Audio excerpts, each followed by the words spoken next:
Ostomy surgery might be the quintessential closet illness. Nobody wants to talk about it. Nobody's talking about it. When I first had mine, I didn't want to talk about it. Are you kidding me? Poop in a bag? Are you nuts? The problem with that is we've kept it secret, and everybody that has the surgery thinks they're all by themselves, that there is no future. The reality is there's an extraordinary future. There are 100,000 new ostomates a year. This closet illness is hard to talk about it. I understand that.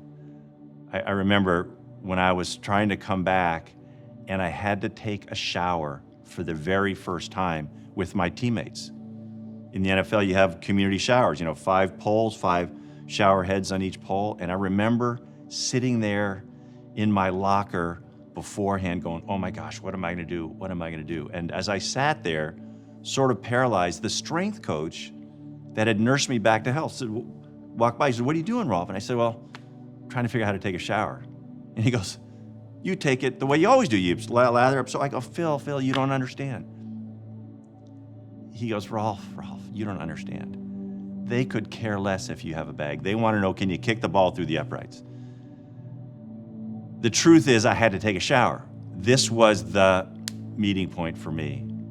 And I remember, jumping in the shower, dropping my towel, and everybody stopped talking. I acted like nothing happened, went back to my locker, sat down, and 3 of the guys came up and said, oh my gosh, we didn't know you had an ostomy. And I'm thinking, how do you even know what an ostomy is? And one guy goes, well, my mom's had an ostomy for 20 years. I go, you're kidding me.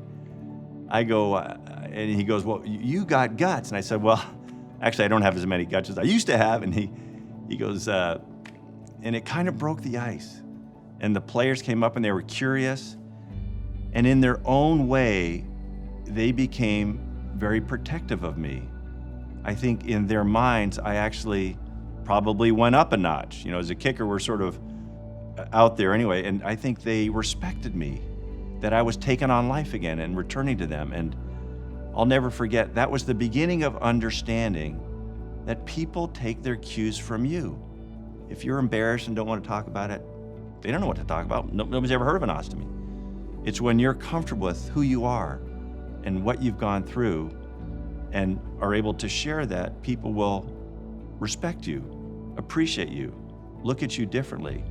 And that's a lesson that only comes when you start to talk about it. My hope is that you get comfortable in your own skin sooner than later and let people in that are your friends, that can encourage you, come alongside you, support you. They're not embarrassed. They're very, very proud of what you've overcome.